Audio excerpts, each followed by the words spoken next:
Feliz sábado. Qué multitud de gente. Esta es la clase de congregación que necesitamos en las noches cuando hacía frío. Yo creo que debe haber cerca de unas 1000 personas aquí entre los que están adentro y los que están en el patio. Gloria a Dios. No hay nada mejor que estar en la casa del Señor en su santo sábado. Esta mañana estamos culminando una serie de temas sobre las profecías de Daniel y Apocalipsis. Y he decidido presentar un tema que no es directamente profético en términos del futuro, pero sí tiene una relación estrecha con lo que hemos trazado durante el transcurso de esta semana. Nosotros los adventistas creemos, y la Biblia enseña, que la gran prueba final que va a dividir al mundo en dos grupos tiene que ver con el día de reposo. Por eso nosotros los adventistas nos encontramos en el templo de Dios en el día que Dios especificó, en el séptimo día, sábado. Mientras que la mayoría del mundo adora en otro día que la Biblia no presenta como el día de reposo. El pueblo de Dios se reúne en obediencia al Señor, guardando el santo día que Dios especificó claramente en su santa palabra. Antes de entrar a nuestro estudio, queremos hacer lo que siempre hacemos antes de abrir las páginas del libro de Dios, y es pedir que el Espíritu que inspiró la palabra pueda venir a explicárnosla y hacerla clara para nosotros. Así que inclinemos nuestros rostros y vamos a orar. Padre Celestial, muchas gracias por habernos permitido venir a este lugar en esta mañana, en este día radiante, para tributarte la honra y la gloria que tú te mereces. Y también para escuchar tu voz hablándonos a través de tu santa palabra. Pedimos, Padre, que esa palabra no regrese a ti vacía en esta mañana. Que nos des mentes claras para comprender lo que tienes para nosotros.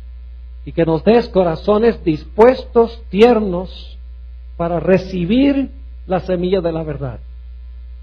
Particularmente te ruego por las visitas que se encuentran en nuestro medio. Dales entendimiento especial a ellas, para que también puedan comprender y recibir tu mensaje. Te damos gracias por escuchar nuestra plegaria, porque te lo pedimos en el nombre de Jesús. Amén. En Éxodo capítulo 20 y el versículo 8 al 11, encontramos nosotros el cuarto mandamiento de la santa ley de Dios. El cuarto de los 10 mandamientos. Yo creo que para la mayoría de nosotros aquí en esta mañana no necesitamos ni siquiera buscar este pasaje en nuestras Biblias porque nos lo conocemos de memoria. Quiero especialmente recalcar el hecho de que el cuarto mandamiento nos dice que debemos guardar el sábado porque Dios hizo el sábado en la creación. Nos dice Éxodo 20 y el versículo 11 que en 6 días hizo Jehová los cielos, la tierra, el mar y todo lo que en ello hay. Y reposó el séptimo día y por lo tanto Dios bendijo el día de reposo y lo santificó, es decir, lo puso aparte como un día santo. Muchos cristianos dicen que el sábado en realidad fue hecho por Dios para los judíos.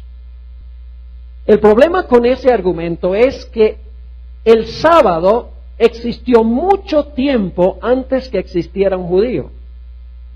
Obviamente ustedes saben que Adán y Eva no eran judíos. La palabra judío viene de Judá, uno de los hijos de Jacob. El sábado fue creado antes del pecado. Es parte del plan original de Dios. Fue creado cuando no había ningún judío. Es más, la Biblia nos dice en el libro de San Marcos, el capítulo 2 y el versículo 27, que el sábado fue hecho para el hombre, no para los judíos, sino que el sábado fue hecho originalmente para el hombre. Ahora, en esta mañana no vamos a estudiar el sábado desde la perspectiva de la creación. Lo que les presenté es nada más una introducción para mostrar el origen del sábado, la motivación original para guardar el sábado. Pero en esta mañana vamos a estudiar el sábado desde otra perspectiva distinta, tal vez una perspectiva original, diferente que lo que estamos acostumbrados. Quiero invitarles a ir conmigo en sus Biblias al Evangelio según San Juan, el capítulo 5, y voy a leer los versículos 39 y 40, y luego vamos a ir a los versículos 45 y 46. San Juan, el capítulo 5, y el versículo 39 y 40, y luego los versículos 45 y 46. Hay muchos cristianos hoy en día que dicen que son cristianos del Nuevo Testamento. No son cristianos del Antiguo Testamento. Les resulta difícil encontrar a Jesús en el Antiguo Testamento. Pero en los textos que vamos a leer nos vamos a dar cuenta que todo el Antiguo Testamento está lleno de Cristo Jesús. Él es el centro del Antiguo, al igual que el Nuevo. Nota lo que dice Juan 5 y el versículo 39. Dice Jesús, escudriñad las Escrituras. Una mejor traducción sería escudriñáis las Escrituras. Es decir, ustedes escudriñan las Escrituras, porque a vosotros os parece que en ellas tenéis la vida eterna, y ellas son las que dan testimonio de mí. ¿De cuáles Escrituras estaba hablando Jesús? Cuando Jesús dijo estas palabras no había Nuevo Testamento. El primer libro del Nuevo Testamento fue escrito décadas después que Jesús dijo estas palabras. Así que cuando Jesús dijo aquí, escudriñáis las Escrituras, porque a vosotros os parece que en ellas tenéis la vida eterna, y ellas son las que dan testimonio de mí, Jesús estaba hablando de las Escrituras del Antiguo Testamento. Y luego en el versículo 40 Jesús dice, y no queréis venir a mí para que tengáis vida. Es decir, ustedes leen el Antiguo Testamento sin mí. Ustedes escudriñan las Escrituras, ustedes creen que al escudriñarlas van a tener la vida eterna, y sin embargo ustedes no quieren venir a mí, de quien hablan esas Escrituras. Ve, los judíos tenían el mismo problema que tienen las iglesias cristianas hoy en día. Los judíos no podían ver a Cristo en el Antiguo Testamento. Y muchos cristianos hoy tampoco ven a Cristo en el Antiguo Testamento. Es el mismo problema que existía allá y existe hoy en día. Ahora vamos al versículo 45, a donde se amplía este pensamiento. Juan 5 y el versículo 45. Jesús aquí ahora le dice a los judíos que están escuchando, no penséis que yo voy a acusaros delante del Padre. Hay quien os acusa, Moisés, en quien tenéis vuestra esperanza. Es decir, no crean ustedes, dice Jesús, que yo los voy a acusar a ustedes. Yo no necesito acusarlos a ustedes. El que los acusa a ustedes es ¿quién? Moisés. Ahora fíjense lo que dice el versículo 46. Porque si creyeseis a Moisés, me creeríais a mí, porque de mí escribió él. En cuanto a quién escribió Moisés. ¿Y cómo es que los cristianos dicen que el Antiguo Testamento es Israel y los judíos y el Nuevo Testamento es Cristo? Lo mismo decían los judíos de la época de Jesús. Querían las Escrituras de Moisés, pero no querían a Jesús. Ahora, esta mañana vamos a estudiar primordialmente un versículo de los escritos de Moisés para ver cómo encontramos a Jesús allí. Y tiene una relación con el sábado. Ahora vamos a mirar otros textos, pero hay un texto especial sobre el cual me quiero enfocar. Deuteronomio, el capítulo 8 y el versículo 3. Deuteronomio, el capítulo 8 y el versículo 3. Les doy un poquito de trasfondo. El pueblo de Israel salió de Egipto para cruzar el desierto a la tierra de Canaán. Claro, cruzando un desierto y estando todo el tiempo en movimiento, el pueblo de Israel no podía sembrar. Y por lo tanto, ¿cómo podían ellos vivir por un periodo de años en el desierto sin poder sembrar y sin poder cosechar? La respuesta es que Dios, según la Biblia, le dio a Israel un pan del cielo que se llama maná. Dios le dijo a Israel, yo les voy a llover pan de la panadería celestial. Y la Biblia dice que es pan de ángeles, no porque los ángeles lo comen, sino porque los ángeles son los que trabajan en la panadería de Dios. Ellos son los que hacen el pan. Por eso en el Salmo 78 se llama pan de ángeles. Ahora, cuando Dios llovió pan del cielo por primera vez, el pueblo de Israel salió y vio todo este alimento, todo este pan en el suelo, y empezaron a decir, maná, maná, que significa, ¿qué es esto? ¿Qué es esto? De ahí viene la palabra maná. ¿Qué es esto? Porque el pueblo de Israel nunca había visto maná. Ahora la pregunta clave es, ¿por qué dio Dios el maná? ¿Cuál fue el propósito central por el cual Dios dio el maná a Israel? Generalmente cuando hago esta pregunta, la gente dice, bueno, Israel estaba cruzando el desierto, necesitaban comida, no podían sembrar y cosechar, así que Dios les dio el maná para satisfacer su necesidad de alimento físico. Pero yo quiero que leamos Deuteronomio 8:3 y van a darse cuenta que la razón principal por la cual Dios dio el maná no fue para que fuera alimento fisiológico. Dice allí, en Deuteronomio 8:3, Moisés está escribiendo después en cuanto a lo que sucedió en el pasado, dice, hablándole a Israel, y te afligió, y te hizo tener hambre, y te sustentó con maná, comida que no conocías tú, ni tus padres la habían conocido. Y ahora viene la razón por la cual Dios dio el maná. Dice, para hacerte saber que no solo de pan vivirá el hombre, mas de todo lo que sale de la boca de Jehová vivirá el hombre. ¿Por qué dio Dios el maná? Para satisfacer sus necesidades físicas, primordialmente, eso también, pero no es la razón central. Dice que Dios dio el maná para que Israel supiera que no debía vivir solo por pan, sino que debe vivir por toda palabra que sale de la boca de Dios. Ahora yo quiero preguntar, ¿qué representa entonces el maná?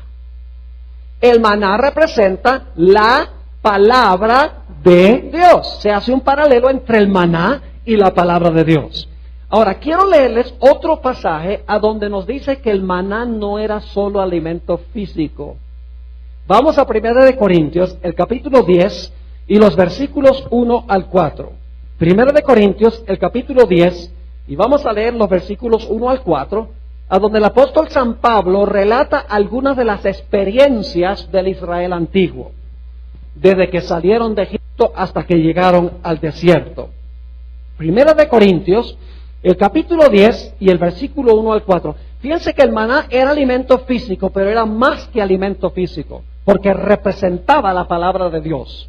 Dice allí en 1 Corintios 10:1, porque no quiero, hermanos, que ignoréis que nuestros padres todos estuvieron bajo la nube, y todos pasaron el mar, y todos en Moisés fueron bautizados en la nube y en el mar, y todos comieron el mismo alimento. ¿Qué clase de alimento era el maná? ¿Físico? Sí, físico también. Pero era más que físico, era un alimento ¿qué? Espiritual. Y sigue diciendo, y todos bebieron la misma bebida espiritual, porque bebían de la roca espiritual que los seguía, y la roca era Cristo. ¿Era solamente alimento físico el maná? No, porque aquí el apóstol Pablo dice que era alimento ¿qué? Alimento espiritual. El maná representaba ¿qué cosa? La palabra de Dios. Pero ahora queremos hacernos la pregunta: ¿qué es la palabra de Dios? O mejor dicho, ¿quién es la palabra de Dios? La palabra de Dios es ¿quién? Jesús. Permítame leerles una cita muy interesante de Elena White en el Comentario Bíblico Adventista, tomo 5, página 1105. Una cita hermosa. Dice ella: lo que es el habla al pensamiento. Se piensa, luego habla, ¿verdad? Lo que es el habla al pensamiento es Cristo con el Padre invisible. Él es la manifestación del Padre y es llamado la palabra de Dios. Y ustedes conocen ese pasaje de San Juan, el capítulo 1 y el versículo 1 al 3. Se traduce al español: en el principio era el verbo, y el verbo era con Dios, y el verbo era Dios. Pero realmente la palabra en el griego es: en el principio era ¿qué? La palabra. Y la palabra era con Dios, y la palabra era Dios. Es decir, el maná representaba la palabra de Dios, y la palabra de Dios es ¿quién? Jesús. Es decir, el maná representaba a Cristo. Pero hay más. El maná representaba algo específicamente en cuanto a Cristo. No solamente a Cristo en general, sino algún aspecto específico de Cristo. Vayan conmigo al Evangelio según San Juan, el capítulo 6, y vamos a leer los versículos 48 al 51. Juan 6, 48 al 51, para ver más específicamente qué representaba el maná o qué representa el maná. Sabemos que el maná es la palabra de Dios y la palabra de Dios es Cristo, pero el maná representa algo específico en cuanto a Cristo. Dice allí, en Juan 6, 48, está hablando Jesús: yo soy el pan de vida. Vuestros padres comieron el maná en el desierto y murieron. Este es el pan que desciende del cielo, para que el que de él come no muera. Yo soy el pan vivo que descendió del cielo. Si alguno comiere de este pan, vivirá para siempre. Y ahora viene la parte clave. Y el pan que yo daré es mi carne, la cual yo daré por la vida del mundo. ¿Qué representaba más específicamente el maná? Representaba la carne de Cristo. Lo dice clarito. Nuevamente dice en el versículo 51, yo soy el pan vivo que descendió del cielo. Si alguno comiere de este pan, vivirá para siempre. Y el pan que yo daré es mi carne, la cual yo daré por la vida del mundo. No olviden este detalle tan importante. El maná representaba a Cristo, pero algo específicamente en cuanto a Cristo, representaba la carne de Cristo Jesús. Ahora ustedes se van a dar cuenta por qué es importante este detalle. Para entender el significado del maná, necesitamos regresar a Éxodo 16, a donde se relata la historia del maná. Ahora es interesante notar que en los primeros versículos del capítulo 16 Dios dice: yo voy a darles esta prueba del maná para ver si Israel va a andar en mi ley o no. Es decir, el asunto del maná era una prueba para ver si Israel iba a guardar la ley de Dios, específicamente el sábado. Ahora, hay un detalle muy interesante allí en Éxodo 16. ¿Y ustedes conocen esto? Cuando el maná caía, ¿cuántos días a la semana? El maná caía 6 días a la semana. ¿Cuál es el único día cuando el maná no caía? El sábado. Ahora, ¿qué sucedía cuando el maná se recogía del lunes para el martes? 2 cosas pasaban. Vamos a leerlo.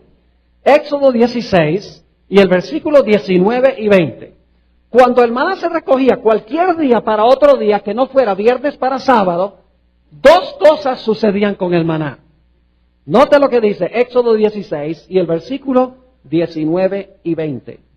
Y les dijo Moisés: Ninguno deje nada de ello para mañana.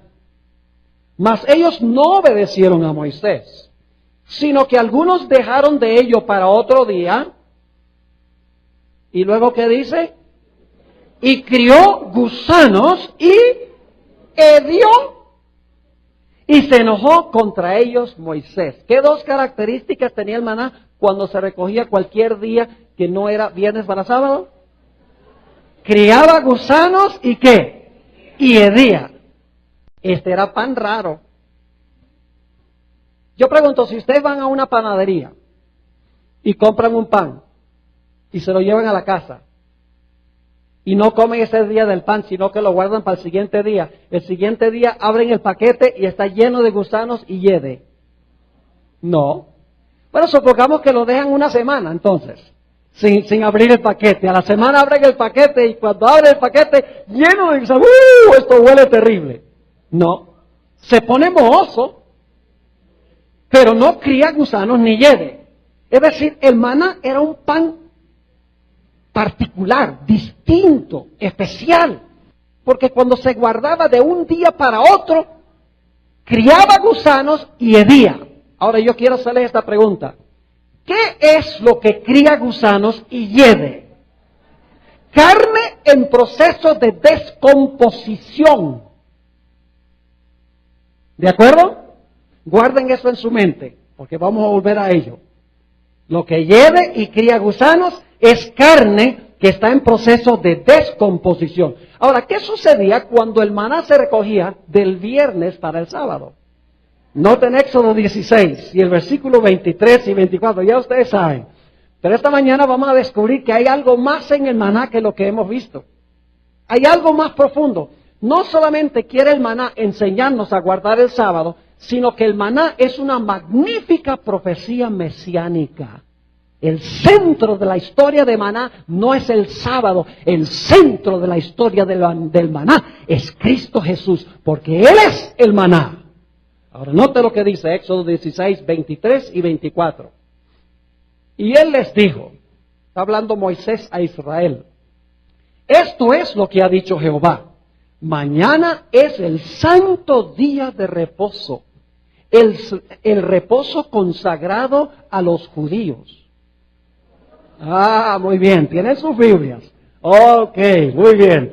Mañana es el santo día de reposo, el reposo consagrado a Jehová. Lo que habéis de cocer, cocedlo hoy, y lo que habéis de cocinar, cocinadlo, y todo lo que os sobrade, guardadlo para mañana. Y ellos lo guardaron hasta la mañana, según lo que Moisés había mandado, y no se agusanó ni hedió. Un milagro. No se agusanó ni hedió. Es decir, cuando recogían el maná el viernes, el sexto día, y lo guardaban para el sábado, el séptimo día, el maná estaba tan fresco el sábado como había estado el viernes. ¿Y el maná representa qué? La carne de Jesús. Ahora ustedes dicen, ¿por qué es importante esto? Para entenderlo plenamente necesitamos ir hacia adelante a los evangelios, a los 4 evangelios.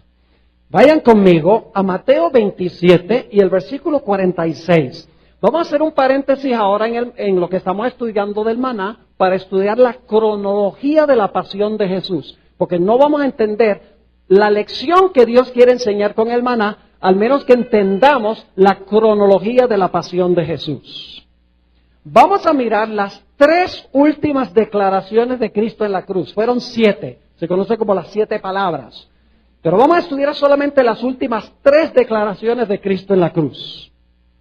Mateo 27 y el versículo 46. Jesús está en la cruz del Calvario y nos dice allí, cerca de la hora 9. ¿Era la hora 9? No, todavía no había llegado. Cerca. Dice, era la hora 9. ¿Saben qué horas es la hora 9? Las 3 de la tarde. Porque los judíos calculaban el tiempo diferente que nosotros. Nosotros decimos las 6 de la mañana, las 9, las 12, las 3 y las 6. Los judíos decían la hora primera, la hora tercera, la hora sexta, la hora novena y la hora número 12. Por eso Jesús dijo, no hay 12 horas en un día. ¿Recuerdan que Jesús dijo eso? Es decir, la hora novena era a las 3 de la tarde. Jesús hizo esta declaración no a las 3, sino cerca de las 3, casi llegando a las 3. Así que dice, cerca de la hora novena, Jesús clamó a gran voz diciendo, Elí, Elí, lama sabactani. Esto es, Dios mío, ¿por qué me has desamparado? Todavía no era la hora novena, todavía no eran las 3 de la tarde, era cerca de las 3 de la tarde. Estudiamos ahora la penúltima declaración de Cristo en la cruz. Juan 19 y el versículo 30. Juan 19 y el versículo 30. La penúltima declaración de Jesús, de las 7 declaraciones de Cristo en la cruz. Dice allí, en un texto muy bien conocido, Juan 19 y el versículo 30, cuando Jesús hubo tomado el vinagre, dijo, ¿qué cosa? Consumado es. Y habiendo inclinado la cabeza, entregó el Espíritu. Pero ahora escuchen bien. Jesús hizo otra declaración antes de entregar el Espíritu. Lo que pasa es que no está en Juan, sino que está en Lucas.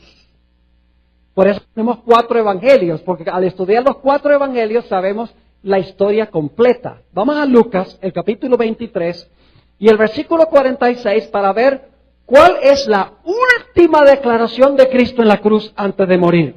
Lucas 23 y el versículo 46. Dice en Lucas 23 y el versículo 46, entonces Jesús, clamando a gran voz, dijo, Padre, en tus manos encomiendo mi espíritu. Y habiendo dicho esto, expiró. 3 declaraciones finales en la cruz. La primera declaración, ¿cuál fue?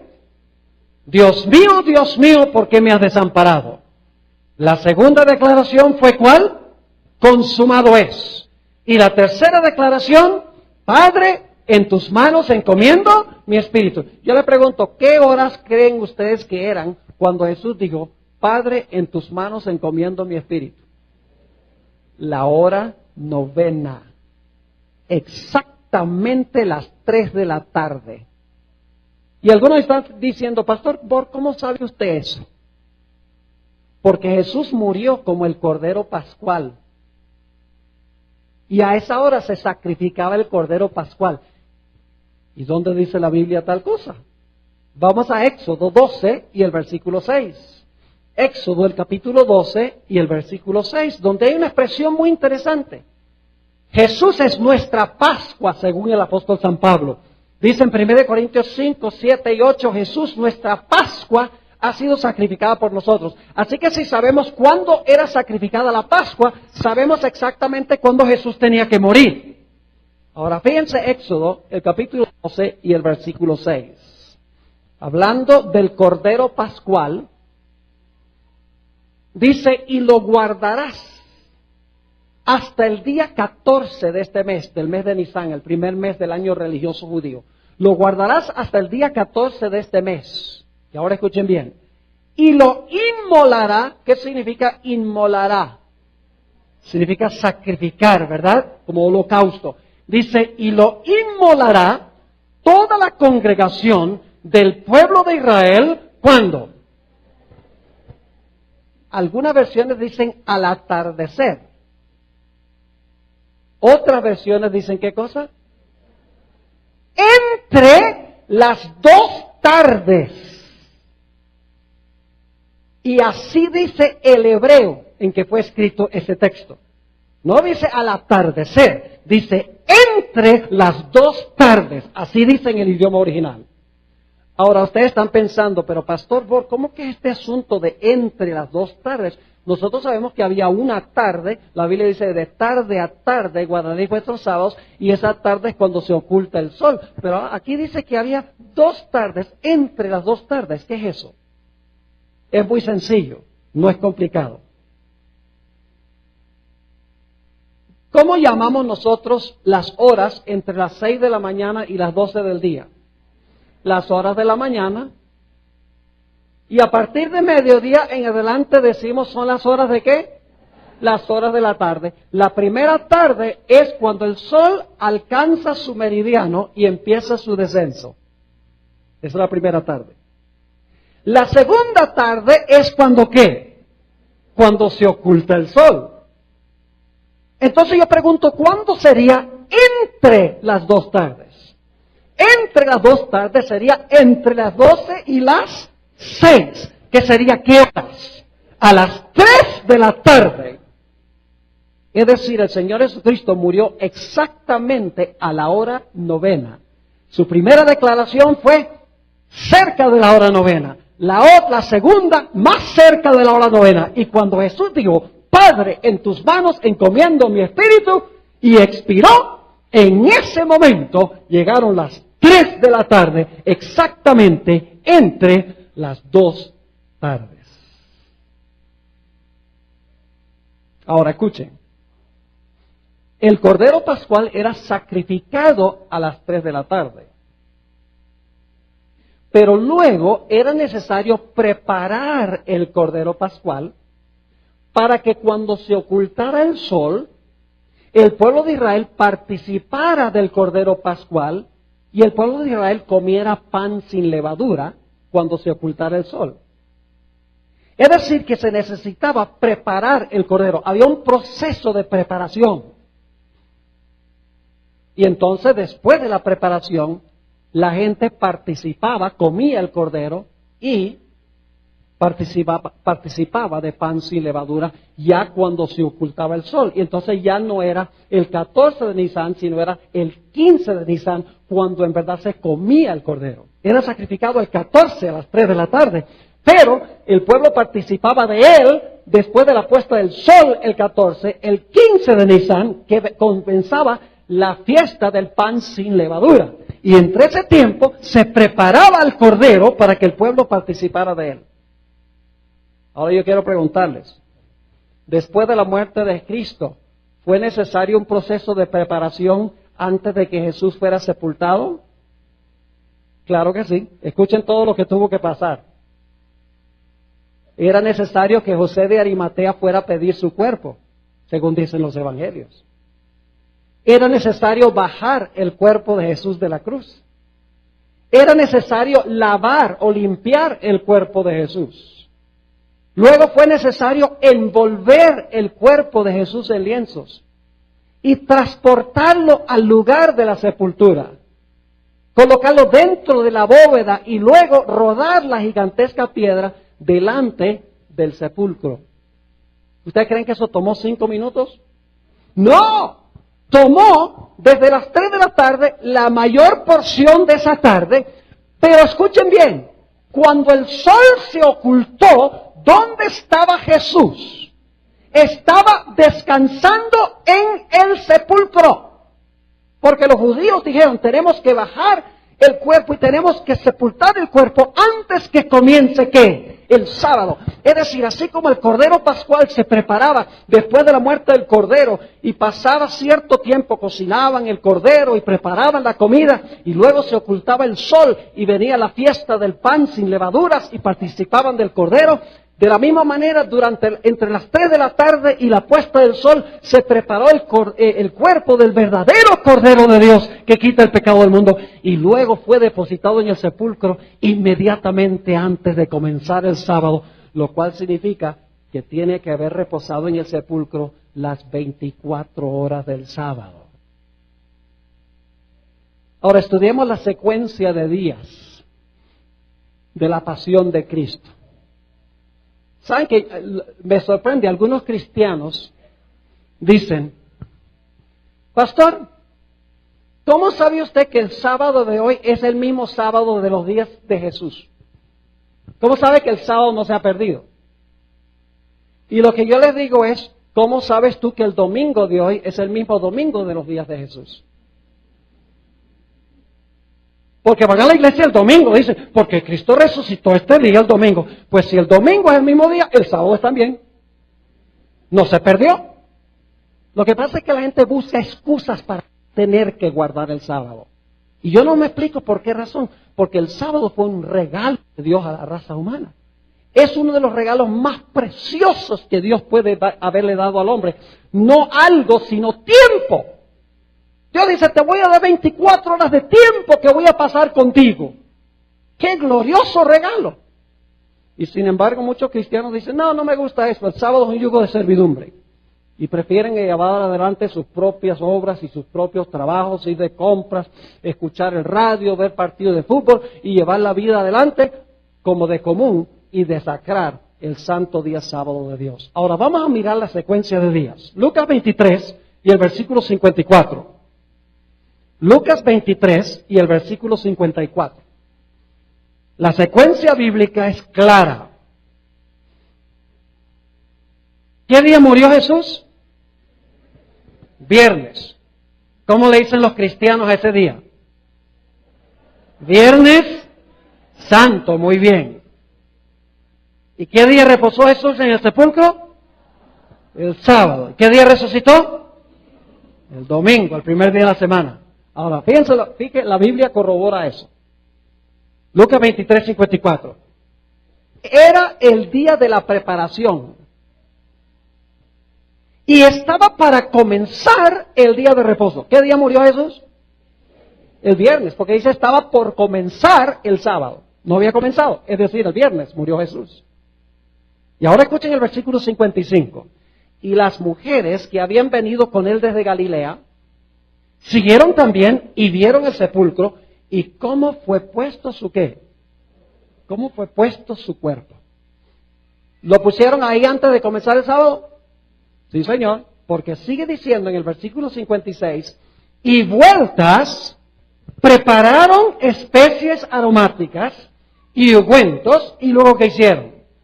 Y descansaron el día de reposo, o descansaron el sábado, conforme al mandamiento. ¿Cuál mandamiento?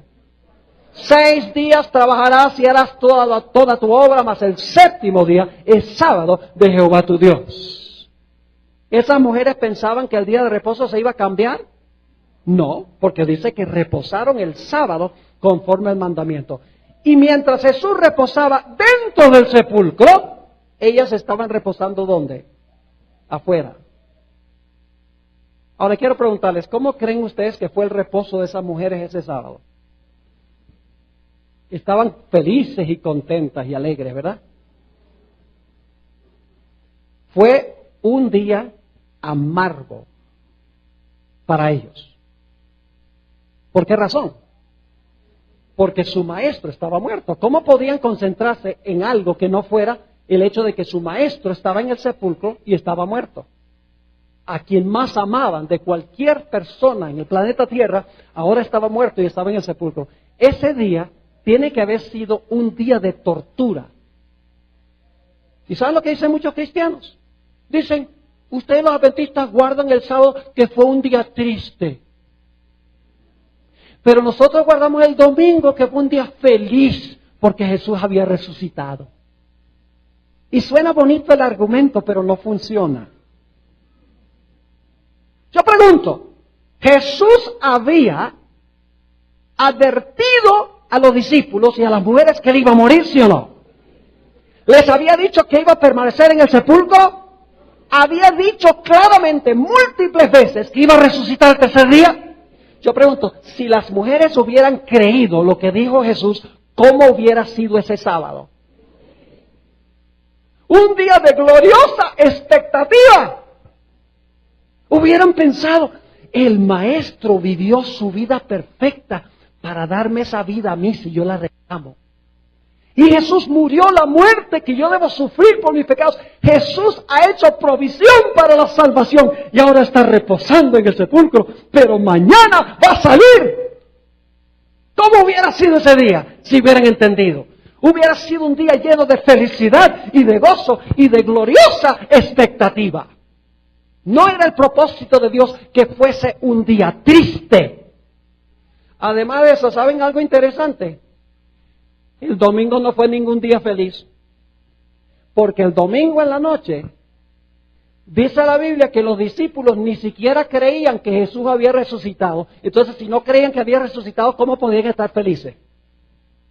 Lo que pasa es que la gente no lee la Biblia con cuidado. Un pastor se para y dice, el sábado fue triste, el domingo fue feliz, y, yo me quedo con el domingo, dice la gente.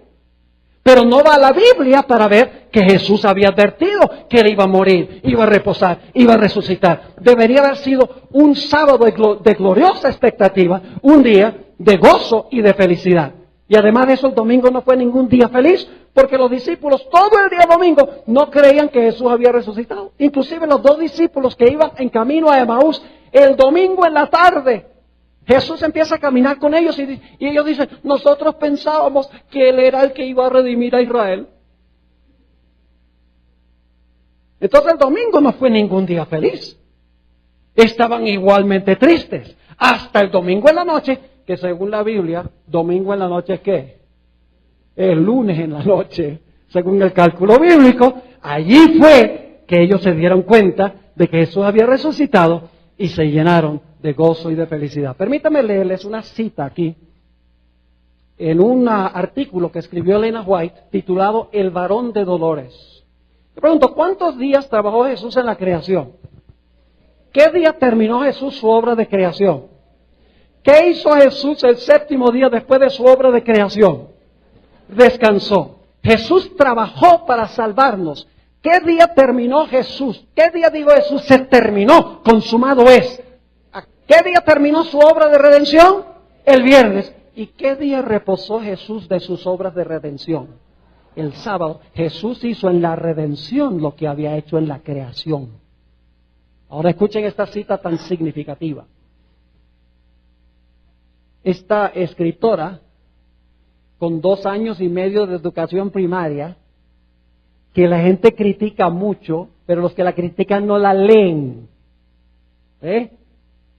¿Saben? Yo he descubierto algo. Yo no formo mi opinión de alguien ni por lo que dicen los enemigos ni por lo que dicen los amigos. No creo lo que dicen los enemigos porque lo van a pintar peor de lo que es. Y no creo tampoco en los amigos porque lo van a pintar mejor que lo que es. ¿Saben lo que hago? Voy a la fuente yo mismo.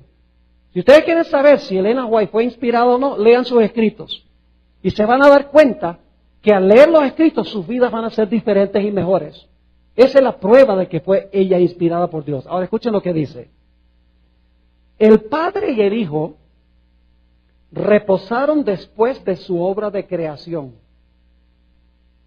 Fueron pues acabados los cielos y la tierra y todo el ejército de ellos, y acabó Dios en el día 7º la obra que hizo, y bendijo Dios al día 7º y lo santificó, porque en él reposó de toda la obra que había hecho en la creación. Es decir, está corroborando con la Biblia lo que ella dice, que el Padre y el Hijo reposaron después de su obra de creación. Y luego dice esto: la muerte de Cristo ocurrió en el momento preciso en que se había especificado. Era el plan de Dios que la obra de Cristo se completara el viernes. ¿Sabe por qué es importante esto? Porque hay adventistas que están enseñando ahora que Jesús fue crucificado el miércoles y resucitó el sábado. Inclusive hay una que dice que el Señor Jesucristo, que los 3 días y las 3 noches comienzan el martes en la noche, cuando Judas Iscariote hizo el convenio de entregar a Jesús, y que Jesús resucitó el viernes, apenas se puso el sol, fue que resucitó Jesús. Y son gente en la iglesia adventista que están enseñando esto. La sierva de Dios es clara. Ella dice, era el plan de Dios que la obra de Cristo se completara el viernes y que descansara en la tumba el sábado. ¿Y por qué razón? Dice, así como el Padre y el Hijo habían reposado después de terminar su obra de creación. La hora de su aparente derrota fue en realidad la hora de su victoria. Se implementó con éxito el gran plan que se había elaborado antes de la fundación del mundo. ¿Tiene la secuencia clara? ¿Qué día murió Jesús? ¿A qué horas? ¿Qué pasó entre las 3 y las 6? La preparación del cuerpo de Jesús. Cuando se puso el sol, ¿a dónde estaba Jesús? En el sepulcro. ¿Qué hizo Jesús todo el día sábado? ¿Qué hicieron sus seguidores afuera? descansaron afuera con Él. Cuando terminó el sábado, ¿qué día resucitó Jesús? ¿Resucitó el domingo o resucitó el primer día de la semana? Ahora escuchen bien.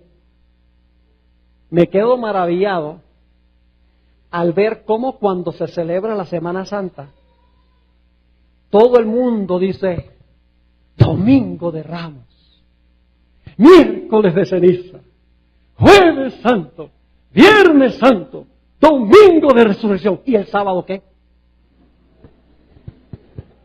No se dice nada del sábado, porque Satanás quiere esconder el sábado. Y yo sé que le dicen sábado de gloria, pero eso no se oye mucho. O sábado de la Virgen también le dice, pero no se dice casi nada del sábado. Es jueves santo y viernes santo, domingo de resurrección, miércoles de ceniza y domingo de Ramos. Y se exaltan todos los días y el sábado como que se pierde. Porque Satanás odia el sábado, porque el sábado nos recuerda del Creador y del Redentor. Ahora escuchen bien. ¿Por qué razón resucitó Jesús el domingo? Si han estado prestando cuidadosa atención de lo que hemos estado estudiando, yo creo que ustedes ya lo saben. ¿Qué tenía que suceder todo el día sábado con Jesús? ¿Tenía que qué? Tenía que reposar en el sepulcro. Entonces, ¿qué día iba a resucitar? Pues si iba a reposar todo el día sábado en el sepulcro, como reposó todo el sábado en la creación, pues ¿qué día iba a resucitar entonces? El siguiente día. Es decir, el día importante no es el domingo, el día importante es ¿qué? El sábado. No es el domingo lo que es importante, es el día antes del domingo. Porque Jesús, según las profecías, tenía que descansar en el sepulcro todo el día sábado. Y entonces, lógicamente, tendría que resucitar el siguiente día, que es el domingo. Pero no es porque el domingo era santo, es porque el sábado era santo. Ahora, vamos a ampliar un poquito este punto. Volvamos a Juan 6:51. Porque hay que volver ahora al maná.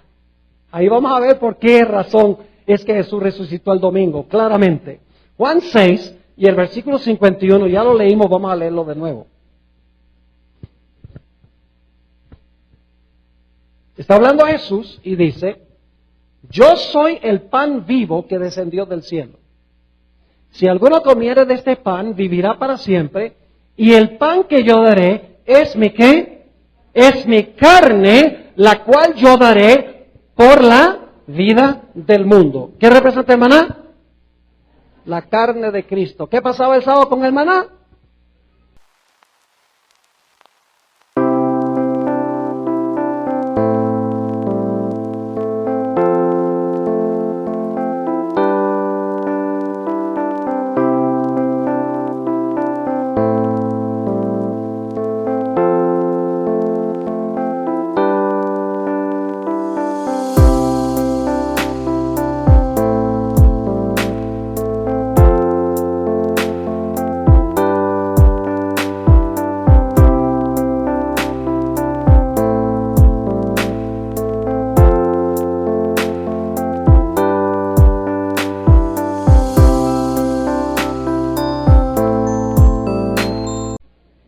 No criaba gusanos ni qué, ni hedía. ¿Está registrando? Vamos al Salmo 16. Salmo 16 y el versículo 8. Y mientras ustedes están buscando, yo quiero preguntarles algo. ¿Qué hubiera sucedido con un cuerpo normal si la persona hubiera muerto el viernes? ¿Qué hubiera comenzado inmediatamente? El proceso de descomposición, que últimamente llevaría a criar gusanos y a qué? Y a oler. ¿Y qué representaba el maná? Salmo 16, 8 al 10, una profecía mesiánica. Y la estoy leyendo de la Nueva Versión Internacional que tiene la mejor traducción. Dice así. Y aquí está hablando Jesús 1000 años antes de venir a esta tierra. Es una profecía donde está hablando Jesús. Pero lo que va a ocurrir 1000 años después. Dice, a Jehová he puesto siempre delante de mí, porque está a mi diestra, no seré conmovido. Se alegró por tanto mi corazón, y se gozó mi alma. Y ahora escuchen bien. Mi carne también. ¿Cuál es la siguiente palabra? ¿Qué iba a reposar? ¿De quién? Dice, mi carne también reposará confiadamente. ¿Por qué la carne de Cristo iba a reposar confiadamente? Y usted dice, y usted no lo ha comprobado de que eso está hablando de Cristo. En un momento lo voy a hacer. Pero note que dice, mi carne también reposará confiadamente. ¿Por qué razón?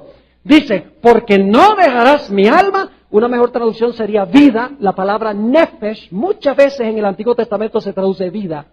No dejarás mi vida en el Seol, que es el sepulcro, ni permitirás que tu santo vea corrupción. ¿Por qué es la carne? Porque es que la carne de esta profecía mesiánica iba a reposar confiadamente, porque la carne no iba a ser dejada en el sepulcro, ni iba a haber, ¿qué cosa?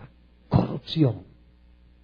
Y usted dice, pastor, ¿cómo sabe usted que esto se refiere a Jesús? Sencillamente porque el apóstol Pedro lo dice así. El apóstol Pedro cita este pasaje. Después del día del Pentecostés, cuando se derramó el Espíritu Santo, el apóstol Pedro da un sermón explicando este salmo que acabamos de leer. Vayan conmigo a Hechos 2 y el versículo 25, 26 y 27. Hechos 2 y el versículo 25 hasta el versículo 27. Vamos a ver de quién escribió David este salmo. ¿Sobre quién lo escribió? No tiene que ver con David. David sencillamente es el profeta. Dice allí, en Hechos 2, 25, porque David dice de él. ¿De quién escribió David este salmo? De Jesús. Dice de él, veía al Señor siempre delante de mí, porque está a mi diestra, no seré conmovido. Por lo cual mi corazón se alegró y se gozó mi lengua, y aún mi carne descansará en esperanza. ¿Es el mismo salmo, sí o no? Claro que sí. ¿Y por qué iba a descansar su carne en esperanza? Porque no dejarás mi alma, una mejor traducción es vida, no dejarás mi vida en el Hades, que es el sepulcro, ni permitirás que tu santo vea corrupción. Ahora la pregunta es, ¿a quién se le aplica este salmo? Vamos a los versículos 30 al 32 de Hechos del capítulo 2. Hechos 2 y el versículo 30 al 32 dice, pero siendo profeta David, y sabiendo que con juramento Dios le había jurado que de su descendencia, en cuanto a la carne, levantaría al Cristo para que se sentase en su trono, viéndolo antes, habló de la resurrección de Cristo, que su vida no sería dejada en el sepulcro, ni su carne vio corrupción. A este Jesús resucitó Dios, de lo cual todos nosotros somos testigos.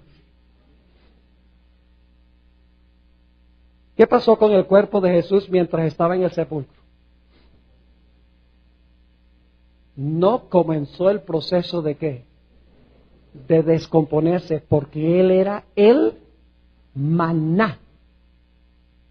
El maná que se recogía el viernes para el sábado estaba igualito de fresco que el viernes.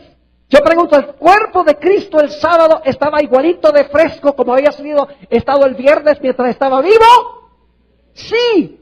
Es decir, que esta era una magnífica profecía mesiánica que indicaba que Jesús iba a reposar en el sepulcro, su cuerpo, porque Él era el maná, y el maná no se corrompía, no hería ni criaba gusanos. El cuerpo de Jesús en el sepulcro, el sábado no iba a haber corrupción, porque Él era el pan vivo que descendió del cielo. Es decir, que no solamente guardamos el sábado, porque no caía el maná el sábado, sino guardábamos el sábado, porque el sábado representaba el cuerpo de Jesús, y Él reposó. Y el pueblo debe reposar con Él. Ahora tenemos entonces dos razones para guardar el sábado. La primera razón es porque Dios lo estableció ¿cuándo? En la creación. ¿Cuál es la segunda razón? ¿Lo estableció cuándo? En la redención. Terminó su trabajo de redención el viernes y reposó el sábado, demostrando que estaba reposando de sus obras de redención. ¿Qué día debemos nosotros reposar para conmemorar la obra de redención de Jesús? El sábado. Jesús lo instituyó así, reposando en el sepulcro el sábado. Pero ahora escuchen bien, el sábado también tiene una dimensión profética. Tiene una tercera dimensión. Sí, pastor.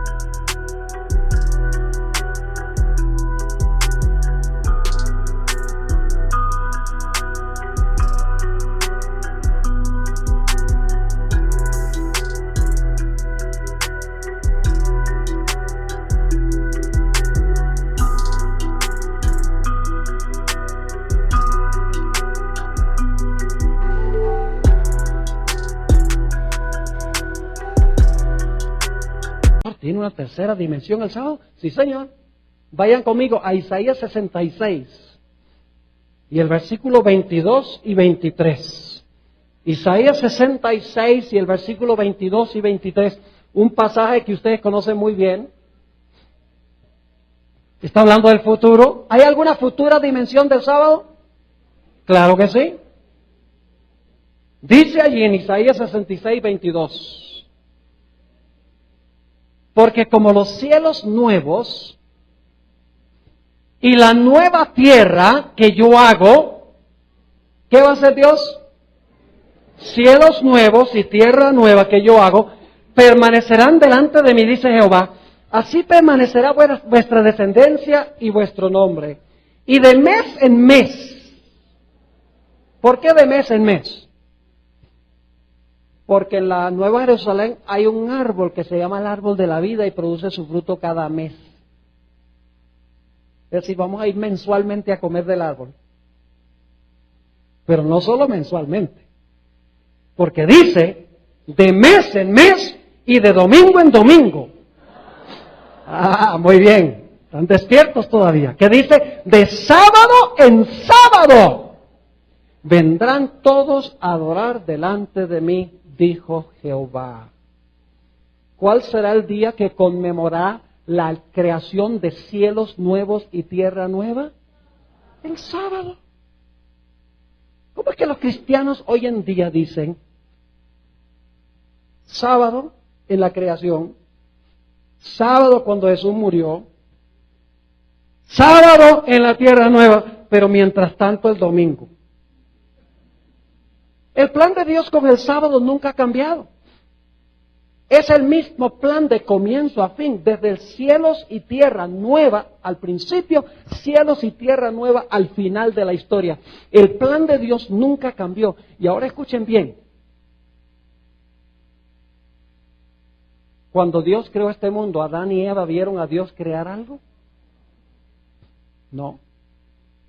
El primer día, Dios dice que creó la luz. Adán y Eva no andaban por ahí todavía. Segundo día, cuando creó el firmamento, ¿vieron a Adán y Eva la creación del firmamento? No. ¿Vieron la creación de la tierra seca, las plantas, los árboles, las flores? No. ¿Vieron a Dios ubicar el sol, la luna y las estrellas en sus lugares? No. ¿Vieron la creación de las aves? No. ¿De los peces? ¿De los animales terrestres? ¿Vio Dios a Adán, a Dios crearlo a él? No, realmente Dios lo creó y ahí estaba. Ahora escuchen esto, qué interesante. que cuando Dios creó a Eva, durmió Adán, así que Adán ni siquiera vio la creación de Eva. ¿Cómo podían estar seguros Adán y Eva de que Dios era el creador? No por vista, sino por fe. Yo le digo, yo hice todo esto y los hice a ustedes. ¿Cómo podrían estar Adán y Eva seguros de que Dios les estaba diciendo la verdad? Sencillamente tenían que aceptarlo como por fe. Pero ahora escuchen, cuando Dios haga cielos nuevos y tierra nueva va a ser diferente. ¿En cuántos días creen ustedes que Dios va a hacer cielos nuevos y tierra nueva? ¿Sabe? Por un tiempo yo pensaba que cuando Dios haga cielos nuevos y tierra nueva va a decir, haya cielos nuevos y tierra nueva, ¡rah! Todo está ahí. Ya no creo eso. Dios va a crear este mundo en 6 días, como lo hizo al principio. Y usted dice, pastor, ¿cómo sabe usted eso? Es muy sencillo. Usted no puede guardar el séptimo, al menos que tenga los primeros 6.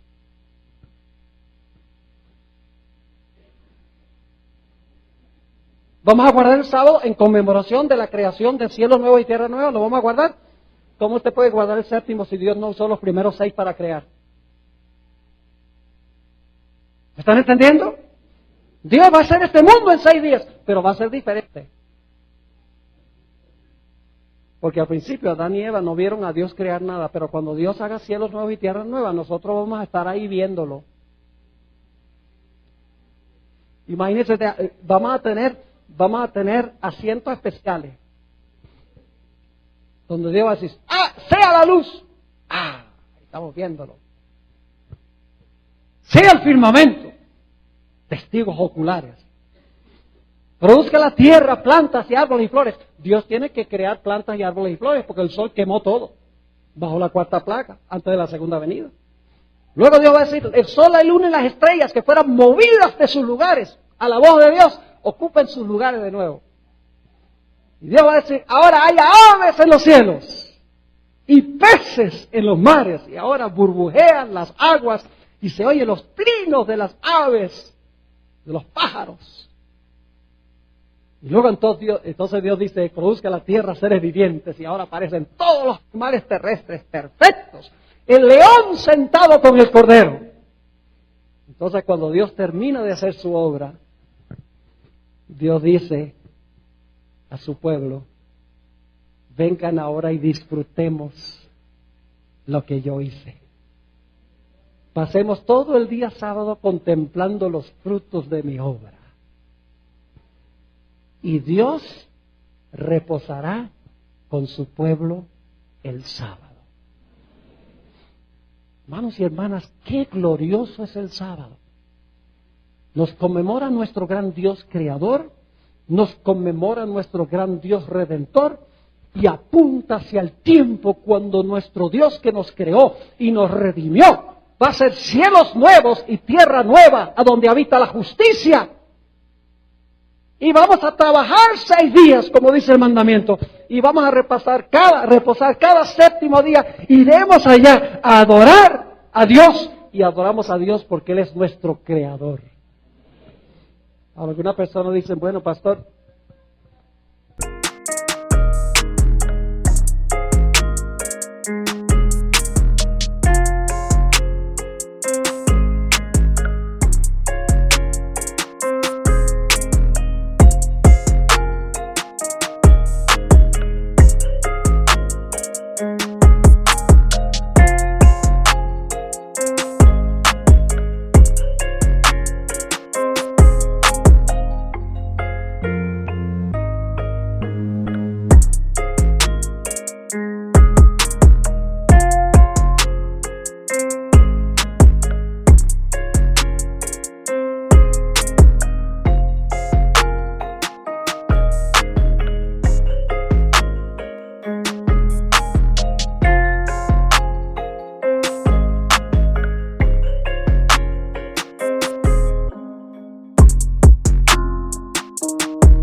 ¿está diciendo que va a haber semana en la tierra nueva? Claro que sí. Y algunos dicen, no, pero Apocalipsis dice que en la ciudad no había ni sol ni luna. Si no hay sol ni luna, ¿cómo puede haber día y noche? Lo que pasa es que la gente no lee con cuidado ese texto. Apocalipsis 21:23 dice, la ciudad no tenía necesidad de sol ni de luna. No dice toda la tierra, dice la ciudad no tenía necesidad de sol ni de luna. No es que no existan el sol ni la luna. ¿Sabe? Hay meses. ¿Va a haber meses, sí o no? Cada mes el árbol de vida produce su fruto. Si hay meses, hay semanas. Y si hay semanas, hay días. Ahora usted dice, bueno, pastor, ¿pero qué está diciendo usted entonces que en la ciudad no hay necesidad de sol ni de luna? Ilustración. Supongamos que yo tengo una linterna. Y ahorita mismo yo salgo afuera, está el sol radiante. Y tengo prendida la linterna y estoy caminando así. ¿Se ve la luz de la linterna?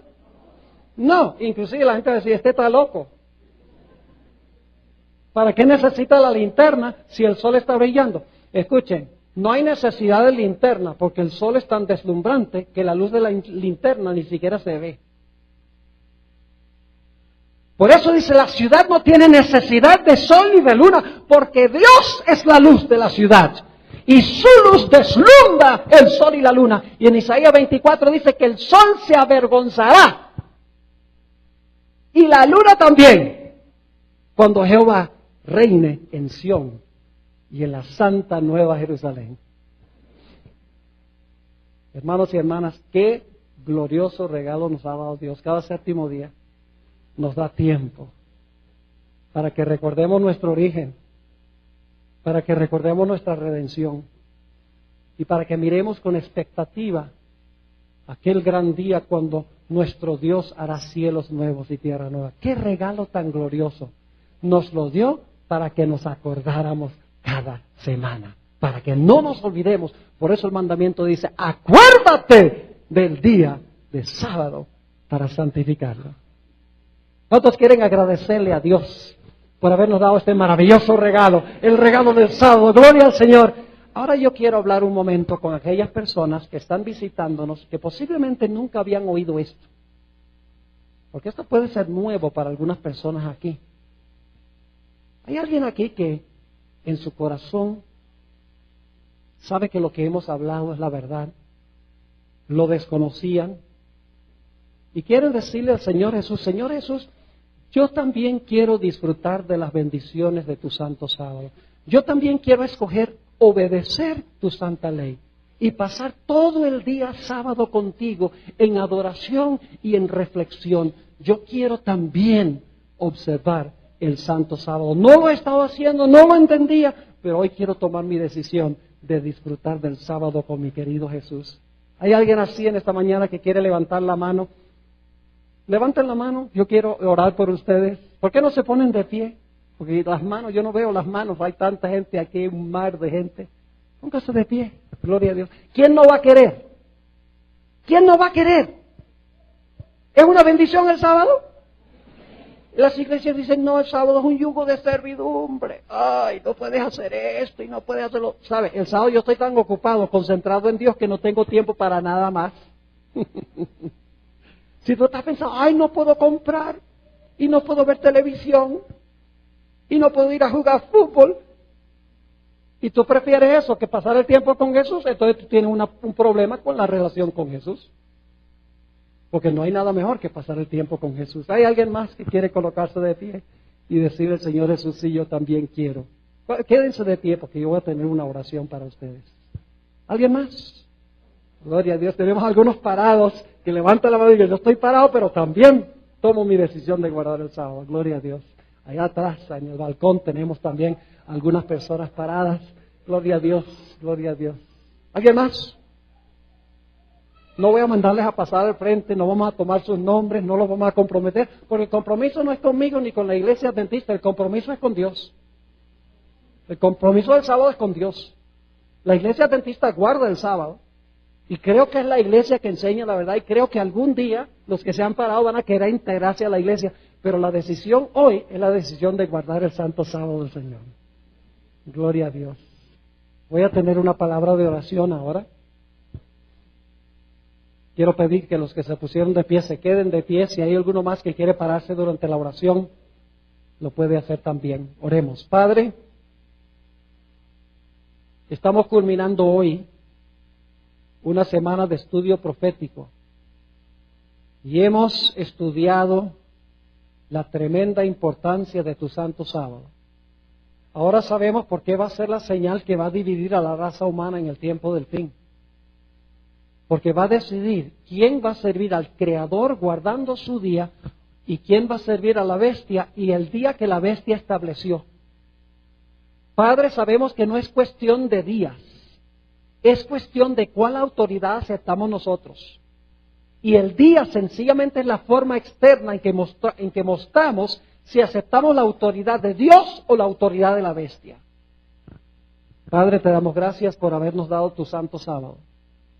Perdónanos por haberlo considerado un yugo de servidumbre. Te doy gracias por aquellas personas que han respondido a tu llamado, se han colocado de pie, expresando su deseo de disfrutar del reposo del sábado. Te ruego, Señor, que esta sea una realidad en sus vidas a partir del día de hoy. Y todos los demás que hemos guardado el sábado ya por un tiempo, pedimos, Señor, que cada semana el sábado sea una experiencia fresca, nueva, con nuestro Señor Jesús. Te damos gracias, Padre, por escuchar nuestra oración, porque te lo pedimos en el nombre de Jesús. Amén. Amén. Pueden sentarse.